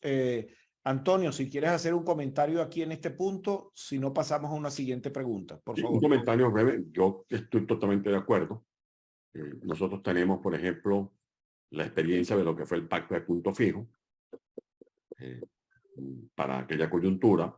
Por eso no digo que emulemos o calquemos, sino que tomemos en cuenta esos procedimientos, porque ese pacto incluso sirvió de lumbre para otras latitudes. Por ejemplo, se dice que los pactos de la Moncloa en alguna medida se inspiraron en punto fijo. Pero lo que sí estoy convencido es que en un país en ruina como que tenemos, con una deuda externa inauditable, con un desplome del Producto Interno Bruto, con un desequilibrio de todas las variables, porque aquí no hay hueso sano. No sabemos que si tenemos signo monetario, no, la inflación sigue siendo la más alta de América Latina, un país empobrecido, un aparato productivo desvencijado. Venezuela tiene activos. Nosotros tenemos más de 140.000 empresas agrícolas, pero que hay que reactivarlas. Tenemos un parque automotor agropecuario, cosechadoras, tractoras, camionetas, etcétera, pero están en malas condiciones, las bombas, sistemas eléctricos internos. Eso requiere de un esfuerzo combinado. Y no es solo el tema de que se busque recursos para financiar cómo se va a explotar otra vez el maíz, el sorgo, la leguminosa, cómo se van a recuperar algunos embalses. No, es un plan. Y un plan que tiene una visión de corto, mediano y largo plazo. Y por eso propongo este pacto de Estado. Gracias, Antonio, por tu respuesta. Gracias, Luis Farías, por su interrogante. Vamos a ver quién más se anima a preguntar. Tenemos varias, digamos, posibilidades aquí de personas que seguramente pueden añadir al debate bastante, ¿no? No sé si el amigo Segundo o el amigo Matthew o cualquiera pues de los otros amigos se animan a hacer alguna reflexión. Matthew, creo que estás indicando. Adelante, Matthew. ¿Se escucha? Se escucha perfectamente. Sí. Adelante. Tienes 2 minutos, Matthew. Sí, bueno, lo primero que es un privilegio venir de Venezuela y haber visto toda la lucha lleno de cientos de episodios. Brevemente recuerdo uno en el que el señor Ledesma entró en huelga de hambre y logró demostrar que el dinero para los trabajadores de su gobernación no habían pasado por sus manos. Y logró demostrar en efecto que era una trampa de los revolucionarios estos. Me asombró mucho que una persona tan preparada, con tanta capacidad, con un proceso de vida tan largo dedicado a la política y a la democracia, tuviese que recurrir a mecanismos tan primitivos, pero fueron los que estaban disponibles para lograr un cambio, y lo logró. Ese es simplemente un episodio que está en mi memoria desde muy jovencito. Y otra cosa que quería comentar escuchando era un descubrimiento que he hecho con la sociedad venezolana, con la comunidad venezolana, y es el hecho de que la gente, el público generalmente dice: yo no me meto en política, la política no es conmigo. Pero veo mucha gente dedicada a la defensa de los derechos humanos. Y en algunas conversaciones he visto muy importante transmitir esa idea que los derechos humanos forman, es decir, el camino para defender los derechos humanos es el uso de la política correcta, es la recuperación del ejercicio político. Y esa desconexión nos ha causado socialmente un desprendimiento de la plataforma que nos permite llegar a la institución sobre la cual podemos trabajar en defensa de nuestros derechos humanos. Tengo cientos de notas, pero quería agradecer y felicitar. Aquí en Washington lo estamos esperando para recibirlo y escuchar todo ese regalo que nos trae de experiencia y de conocimiento. Y te quedan 30 segundos, Matthew. 30 segundos, que es tan valiosa la restitución de nuestra memoria, de esas personas tan valiosas que por tanto tiempo fueron atacadas y atacadas y atacadas. Para nosotros es un regalo que nos traiga esa perspectiva tan real y tan personal que usted nos trae. Sí, muchas gracias. Gracias, Matthew Burwick, por su interesante intervención. Antonio. Sí, rescato esta reflexión, la importancia de las luchas de resistencia civil. porque cuando llegué adelante esa huelga de hambre, yo di un paso adelante. Y me perdonan que hablo en primera persona. Yo no conminé a los sindicatos, a los trabajadores, a aquellos que pusieran en riesgo. Yo di el ejemplo. Y eso fue lo que uno aprendió de Gandhi, de Mandela, la lucha de resistencia civil. En segundo lugar, la importancia de renovar la política. Hay anécdotas, me lo contaba el presidente Felipe González, que Franco, cuando hablaba con los jóvenes, le decía a los jóvenes, hagan como yo, no se metan en política, eso es nocivo. Y lo mismo hacía Pérez Jiménez. No, la política es una ciencia maravillosa. ¿Qué es la política? La política son las ideas. Esas ideas de las que nos estaba hablando Valo Faría. Estas inquietudes que Matthew está planteando. La política son ideas, son proyectos, son ilusiones. Y si algo no se pueden dejar arrebatar los jóvenes son las ilusiones por el futuro. Ese es el verdadero patrimonio de un joven. Luchar por lo que depara su imaginación. Y necesitamos una política con P mayúscula, una política decente, una política con ética. Estos problemas que tenemos en la ONU, las que tenemos, que esas contradicciones que en la ONU se sientan en el Consejo de Seguridad, un representante de Cuba donde están matando y torturando a la gente, esa falta de ética, esas marchas y contramarchas necesitan de una rehabilitación del liderazgo mundial. Liderazgo, yo no digo que todo tiempo mejor es pasado, yo no escribo estas obras para que la gente que lea mi libro se zambulla en el pasado y se ahoguen allí en la nostalgia. No, es para conocer qué pasó, cómo luchó Winston Churchill, cómo lucharon nuestros padres libertadores. Y Bolívar se defendió no solo con la espada, se defendió con el discurso, con la ética. Y Bolívar, cuando estaba dándole fuerza a los soldados para que atravesaran el páramo de Piva, apelaba a la ética. Y estaba haciendo política, la política de las ideas que él había plasmado en su Carta de Jamaica, en el Congreso de Angostura posteriormente, o años atrás, en lo que había, las reflexiones con las que había hecho un juicio de sí mismo y de la Primera República en su manifiesto de Cartagena. El plan de Barranquilla que escribió Rómulo en 1931, cuando era un muchacho de 23 años, pero era un joven inquieto. Y hay jóvenes que en esta etapa lo único bueno que tienen es la edad.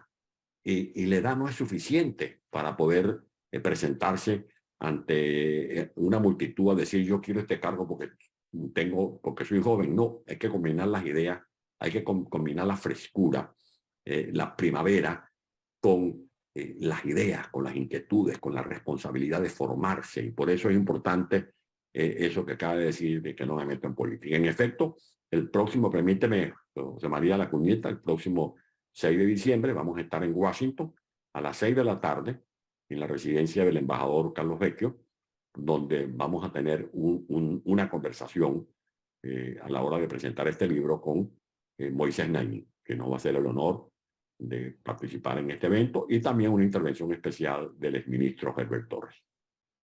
Magnífico, gracias Antonio. Sí, la labor que viene haciendo Antonio Ledesma es bien importante, ¿no? De presentar su libro en distintos escenarios. Hoy tuvimos la suerte de la generación Ayacucho, pues de darle bienvenida a sus palabras, pero así pues él está recorriendo muchos escenarios sumamente interesantes. Seguí de cerca el esfuerzo que hizo los amigos de Barquisimeto hace poco y seguramente pues se seguirán reproduciendo este tipo de esfuerzos porque hay que escuchar a Antonio Ledesma. Definitivamente es una palabra motivadora y a mí me complace muchísimo ver que Antonio se desplaza pues en distintos escenarios y esa oportunidad en Washington es extraordinaria, extraordinaria. Qué bueno que se va a dar eso. Bueno, tiene la mano levantada Olivia. Sin embargo, aquí veo personas pues que yo sé, me consta del afecto, admiración, aprecio hacia Antonio Ledesma. Y como esta es una reunión de amigos, yo voy a abusar de esa amistad para decirle, por ejemplo, bueno, te tocó, Vanessa, pedirte de que des un saludito aquí a Antonio y a la asistencia. Y Petra, no te escondas mucho porque de repente también te pido que nos saludas aquí. Saluditos cortos antes de darle a Olivia la oportunidad pues de preguntar. No quiere decir que Vanessa, mujer inteligente, y Petra igualmente pues no tengan también su pregunta, pero por lo menos un saludito, Vanessa. Sí, muchísimas gracias. Buenas tardes y bendiciones desde Venezuela. Primeramente quiero darle las gracias a ti, José María, por haberme invitado. Quiero mandarte un cariño muy grande, un abrazo, Antonio, siempre conectada contigo. También en aquella huelga de hambre donde estuve contigo chateando por WhatsApp y estuvimos en ayuno y oración orando, y también estuve al lado de Víctor Ledesma, tu hijo, y con Marja Camero en ese momento, y a los días yo también fui a hacer mi aporte y estuve con Franklin Brito allá en la huelga de hambre. Más quiero contar que la última vez que yo tuve la oportunidad de compartir con Antonio fue en el bautizo del libro de Pedro Mogna, Vivido y contado testimonio de un demócrata irreverente. Y bueno, evidentemente todo tiene un propósito, y ustedes como saben que yo vivo en esa conexión espiritual, recibo con honra y dicha y agradecimiento a Dios esta invitación y el poder haber estado contigo, Antonio, y contigo, José María, y también con Juan, porque esta invitación llegó a mí, que siempre estoy conectada con José María y también con Richard Blanco, y ahora con Víctor Ledesma, que me volvió a conectar por las redes sociales. Vino a mí y es propósito de Dios. Sigue adelante como escritora también. Te felicito muchísimo por tus libros. Este último libro, bueno, me encanta. Voy a ver cómo hago la diligencia para conseguirlo. Si bien sabes que Lucila Velázquez, mi abuela, gran amiga, la mejor amiga de Blanquita Pérez, y fue gran amiga de Carlos Andrés, y en el segundo mandato presidencial de Carlos Andrés, ella fue embajadora en Grecia. Entonces, bueno, hay muchas vivencias a lo largo de la historia también con ella, porque nosotros la llevábamos a casa de Carlos Andrés, tan sencillo como un 24 de diciembre o 31 de diciembre, y ella pasaba con ellos 15 segundos, Vanessa. Muchísimas gracias, bendiciones infinitas, y sigue adelante, que bueno, vienen propósitos y el renacer de Venezuela viene, seguimos trabajando en ello. Gracias. Gracias, Vanessa, muchas gracias. Petra, ¿tienes algo que decirnos? Un saludito corto antes de que Antonio intervenga. Tienes tu micrófono cerrado, Petra. Claro que sí, José María. Muchísimas gracias por la invitación. De verdad estoy agradecida de participar en esta reunión de amigos. Mi admiración y mi respeto para ti y para el alcalde. Obviamente que lo sigo, pertenezco a su organización y me siento orgullosísima de estar presente aquí. Muchísimas gracias.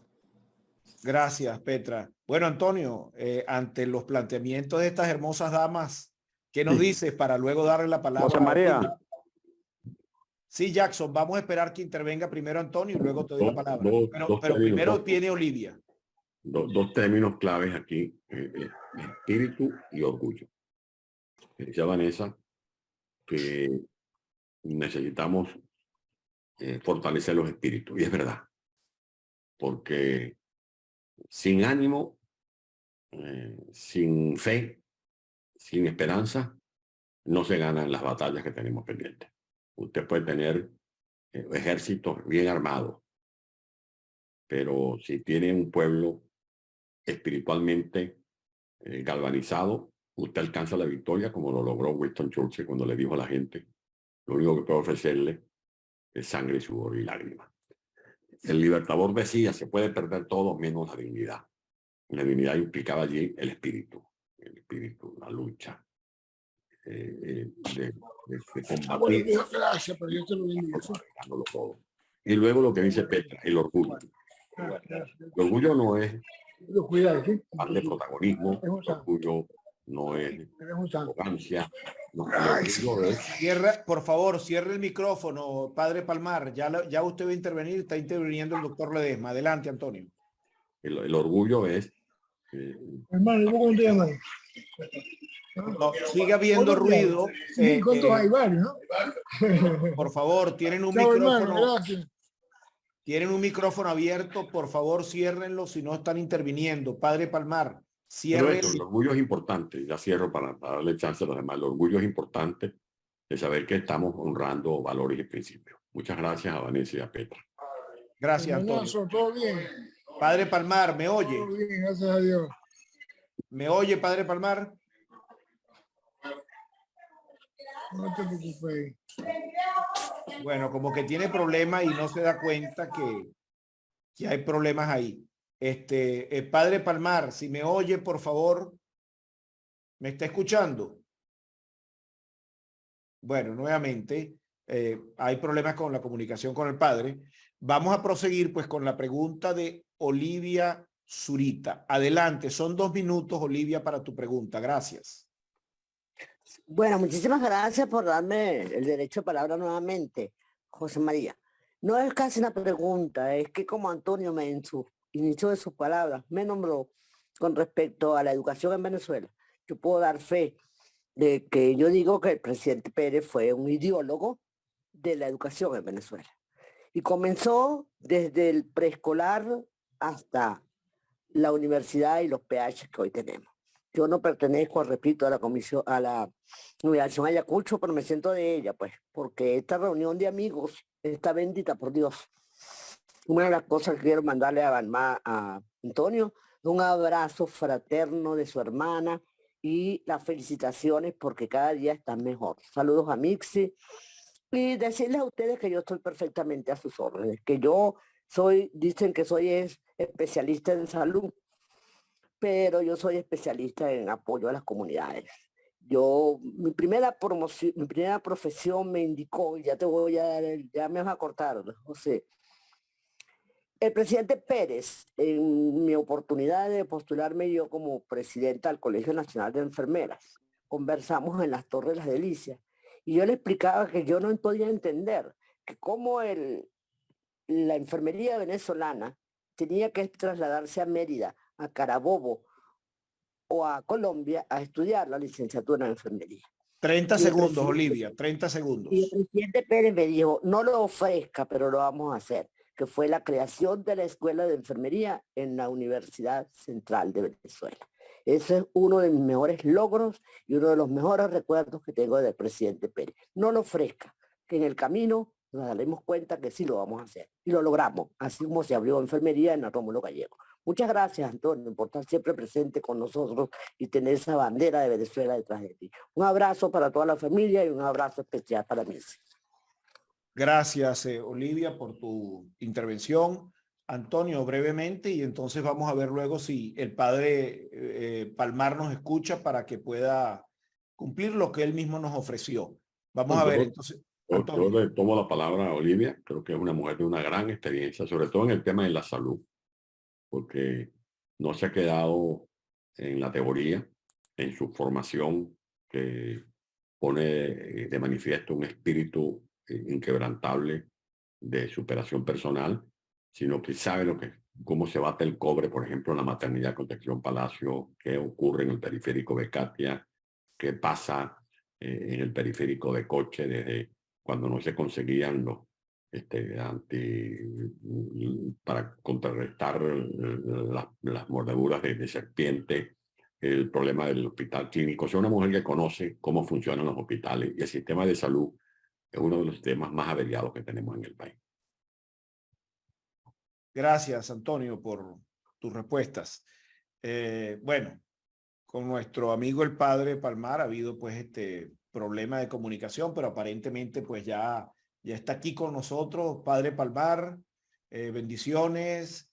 Queremos pues que en esta oportunidad, que como usted sabe es una reunión de amigos de Antonio Ledesma, que hemos venido a escucharlo sobre su último libro, su más reciente publicación, y de lo cual hemos aprendido muchísimo en la reunión de hoy. Y yo en lo personal me siento muy contento de haber participado en la organización de este magnífico evento. Pero no podemos nosotros sentirnos totalmente satisfechos si no contamos con la bendición del padre Palmar al libro de Antonio, que le auguramos los mayores éxitos, digamos, de venta, porque eso es una cosa también importante. El mayor número de venezolanos y no venezolanos deben leer ese libro. Padre Palmar, el micrófono es de usted para que nos bendiga y bendiga el libro de Antonio Ledesma. En el nombre del Padre, y del Hijo, y del Espíritu Santo. Amén. Señor Jesús, bendice esta hermosa obra literaria, histórica, de mi hermano Antonio Ledesma, en compañía de Mixi, mi hermana y amiga. Bendice cada persona que lo vaya a leer. Bendice cada momento histórico allí citado. Bendice cada hecho y acto que allí se plasma con la verdad y la autenticidad. Que el que lo lea pueda amar más a Venezuela. Que el que lo reflexione pueda conocer la historia de Venezuela contemporánea. Y sobre todo, que podamos calcar allí en cada letra, en cada espacio bibliográfico, la semblanza de una Venezuela que tenemos que reconstruir, restablecer y sanar. Que Dios bendiga a este grupo de amigos y hermanos de Antonio Ledesma, a la cual yo me sumo de manera muy humilde y muy llena de alegría. Y que Dios les guarde a todos ustedes en el nombre del Padre y del Hijo y del Espíritu Santo. Paz y bien. Gracias, hermano. Un abrazo. Bendiciones. Gracias, Padre. Bendición. Y de verdad que me siento muy complacido porque tuvimos primero inconveniente un poco en la comunicación, pero bueno, las cosas de Dios, hemos logrado el objetivo. Vamos a ver, y voy a abusar un poquito del tiempo con Antonio porque en realidad ya nos pasamos de la hora estipulada con él.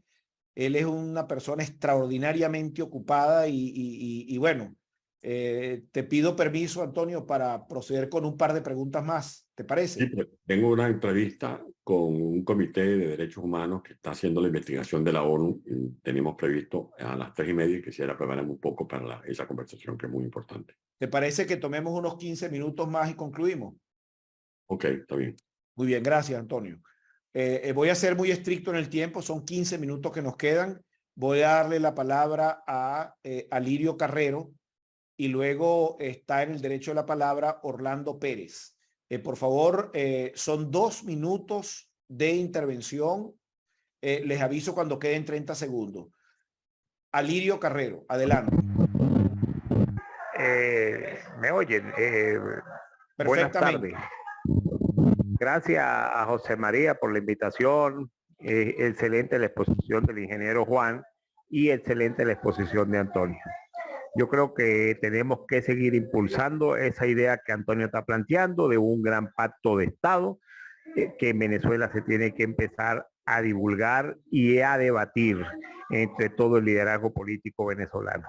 Creo que eso es un aporte histórico y el momento y la sociedad venezolana lo está requiriendo. Saludos a todos, gracias por la presencia de todos estos amigos y buenas tardes. Muchas gracias, Alirio. Vamos a continuar con la intervención de Orlando Pérez. Orlando, adelante, los micrófonos son tuyos.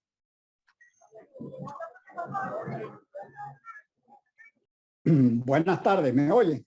Perfectamente, Orlando. Una especie de afirmación primero. Yo creo que en Venezuela la economía ha crecido realmente 2 veces en los últimos más de 60 años casi.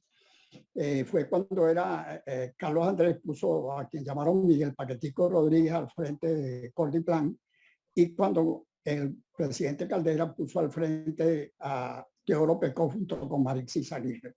La pregunta es, algo de esto de Carlos Andrés se menciona en tu libro, Antonio.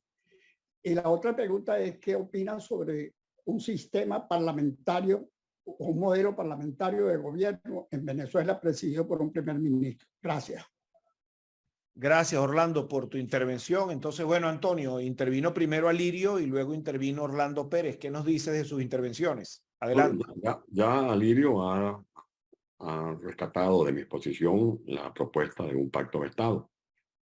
Esta iniciativa no es refractaria, o sea, que es susceptible de ser abonada con las inquietudes que cualquier venezolano dispuesto a interactuar en la idea de fraguar ese pacto tenga bien aportar.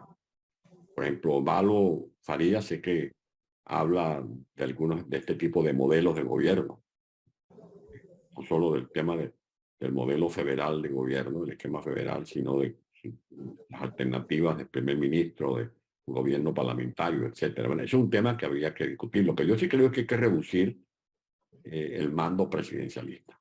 No podemos seguir teniendo un gobierno presidencialista, donde el presidente se ocupe desde tapar un hueco preparar una alcantarilla a apalancar los grandes proyectos de desarrollo nacional. En segundo lugar, yo creo una economía solidaria de mercado. Creo que hay que reducir el tamaño del Estado. El Estado no es eficiente o poderoso porque tenga un tamañote. Yo creo que tanto y más sea eficiente el Estado, será más poderoso. El Estado tiene que circunscribirse a eso, a la educación, a la salud, a la seguridad en términos generales, y abrirle la cancha a la iniciativa privada. Por ejemplo, en el rescate de la industria petrolera, tenemos que pensar en la participación del capital privado, tanto nacional como internacional. Lo mismo en la explotación del gas. Nada hacemos con seguir diciendo que tenemos grandes reservas de gas cuando vemos que se está quemando y se está perdiendo el gas asociado al petróleo, que tenemos allí cuantiosos recursos de gas convencional, pero lamentablemente no se está explotando, como lo están haciendo ahora los colombianos o como están haciéndolo en otras partes del mundo, por ejemplo, desde Portugal.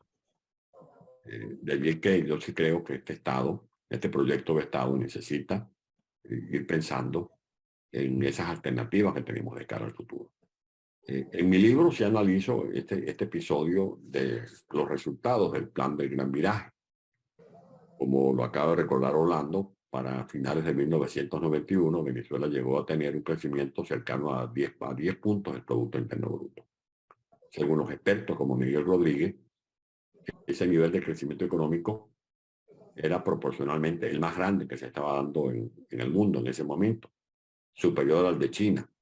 Pero además de crecimiento económico, estábamos controlando la inflación. Ya se estaba bajando el monto, las cifras de la inflación. Teníamos un nivel de desempleo del primer mundo de 6%. Teníamos un ingreso de salario que estaba permitiendo que la gente luchara contra el costo de la vida.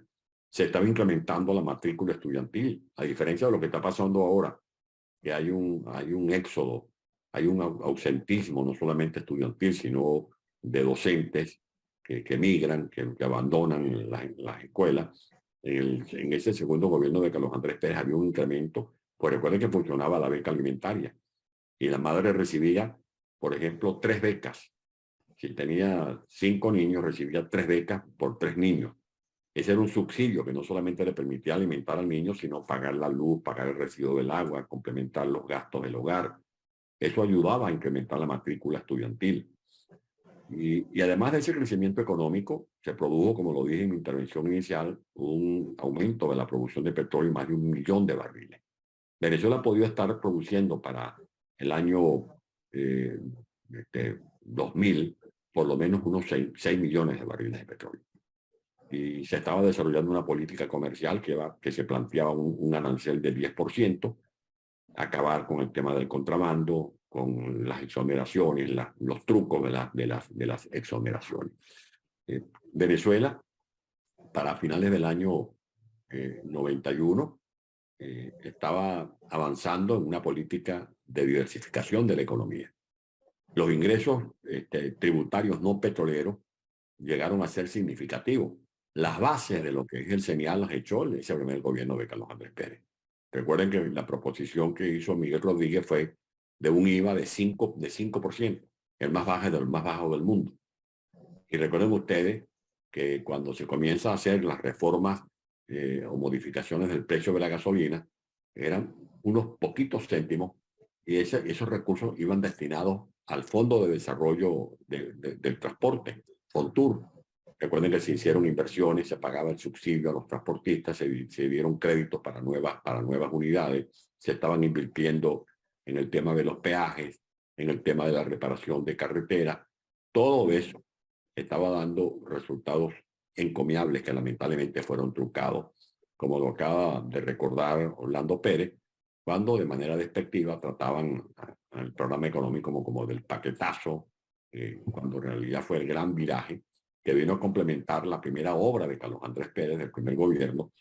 Y en este libro también desmiento la conseja según la cual Carlos Andrés Pérez dejó a Venezuela hipotecada. Absolutamente falso. Lo ha explicado Miguel Rodríguez, lo ha explicado Pedro Rosa, lo han explicado el mismo Gomercindo Rodríguez antes de morir, dejó obra escrita en el cual daba detalles de cómo Venezuela era un país acreedor neto. Venezuela tenía recursos financieros en el Fondo de Inversiones de Venezuela, que fue el embrión del Fondo de Estabilización y del Fondo Anticíclico con el que soñaba Carlos Andrés Pérez.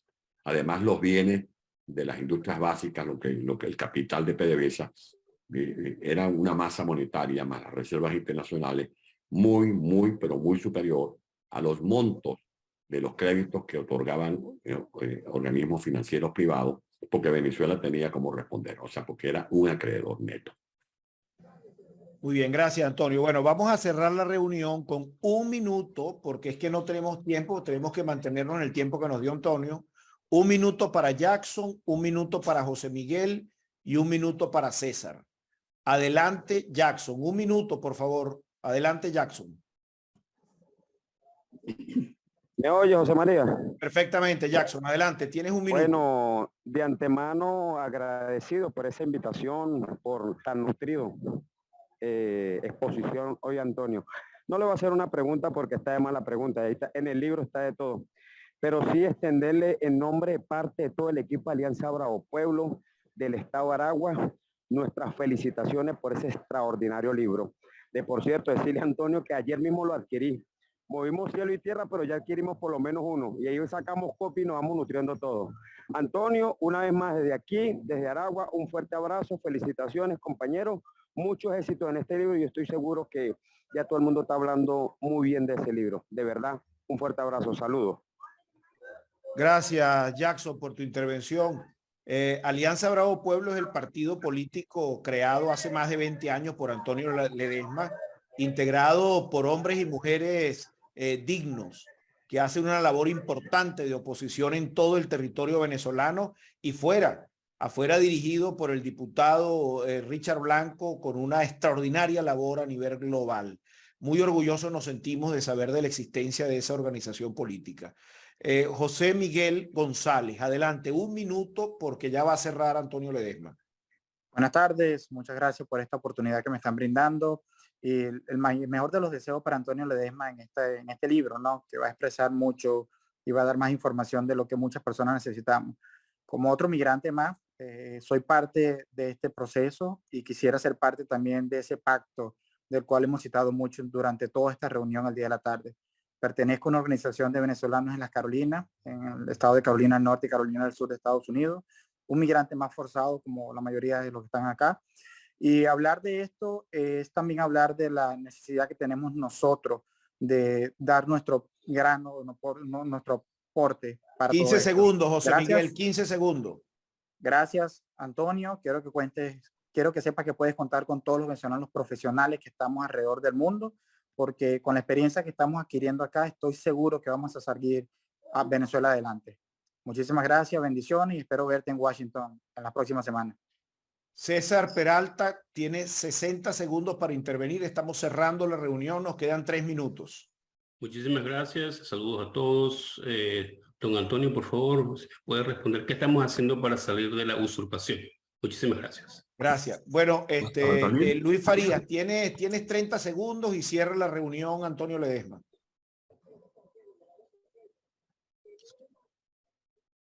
Estás con el micrófono cerrado, Luis.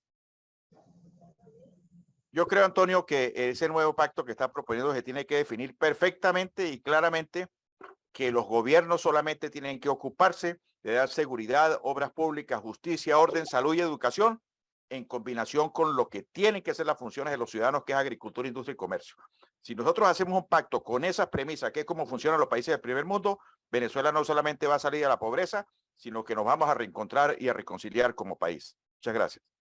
Gracias, Luis Farías. Gracias. Bueno, estoy cerrando antes de dejar a la intervención a Ledesma, que sería la intervención para cerrar. Luego que él intervenga, cerramos sin más. Agradecerles a todos, a la generación Ayacucho, a las empresas que nos apoyaron, a la generosidad del padre José Palmar, que sé que es un hombre sumamente ocupado, a las gestiones de la buen amigo Hugo Uribarri, que gestionó la presencia del padre Palmar.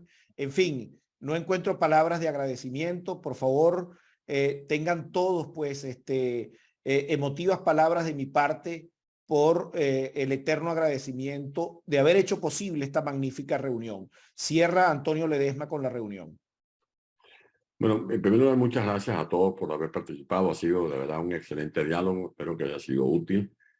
Y simplemente cerrar con lo que dice Valo. Este es un proyecto de Estado en el que definimos lo que debe ser el Estado. Un Estado democrático. Yo soy un hombre de inquietudes sociales, pero de pensamiento liberal. Para mí el hecho de ser liberal no es pensar solo en lo mercantil, en lo comercial, en lo económico, es también en lo humano, en los valores, en la ética, en la responsabilidad, en los derechos de un ser humano, de una familia, no solo el derecho a pensar, sino también el derecho a poder disfrutar de que sus ideas sean respetadas, de que su pensamiento pueda producir resultados en el quehacer de la cotidianidad. Decirle a Jackson que me contenta mucho que ya tenga mi libro, que aspiro que se organicen. Ayer fue presentado el libro en Barquisimeto, en la librería Clip, por iniciativa de Elías Bessi, de Juan Barragán, de Yuyita Chosoni, de José Noguera, de mucha gente amiga que asistió. Eso me hace muy feliz, me pone muy contento, me anima a seguir escribiendo y aspiro que ustedes se organicen en Aragua también para presentar el libro. A César, luchar. Lo que tenemos que hacer es luchar. Yo no necesitamos una dirección opositora coherente con estrategia. Yo no me opongo a los diálogos. Lo que critico es cómo se dialoga, la agenda con la que se dialoga. Que no saquemos provecho para beneficio no mío o de un grupo mío, sino para el país, que es lo que tiene que prevalecer a la hora de llevar adelante este tipo de diálogo. Y a José Miguel, que en efecto estaremos el próximo martes a las 6 de la tarde en Washington, en este conversatorio con Vecchio, con Moisés Nayin y con Herbert Torres. A los que me están escuchando, estén interesados en asistir, los esperamos el próximo martes 6 de diciembre a las 6 de la tarde en Washington. Corran la voz y sigamos en la lucha. Contento con el editorial, porque la editorial está contenta, porque el libro se está vendiendo. La editorial está patrocinando esta gira que estoy haciendo por América. Igual la vamos a hacer al regresar a Europa. Voy a ir a Canarias, voy a ir a Galicia, voy a ir a Melilla, a varias regiones de España, a algunos países de Europa. Está planteado que el libro salga también en otros idiomas. O sea, esa es la felicidad para cualquier escritor, que nuestro libro se venda, que la gente lo lea, que lo discuta. El próximo 8 de diciembre vamos a estar en Caracas presentando el libro en el Colegio de Ingenieros a las 10 de la mañana, y el próximo 9 de diciembre la presentación será en la ciudad de Cumaná, en la casa del poeta Andrés Eloy Blanco a las 9 de la mañana. Muchas gracias, que Dios los bendiga y arriba corazón. Gracias, Juan Fernández, por la magnífica presentación que hizo de nuestro invitado Antonio Ledesma. Gracias, Antonio. Un fuerte abrazo a todos. Dios los bendiga y hasta la próxima. Nos despedimos. Hasta luego, hasta luego. ¿Alguien que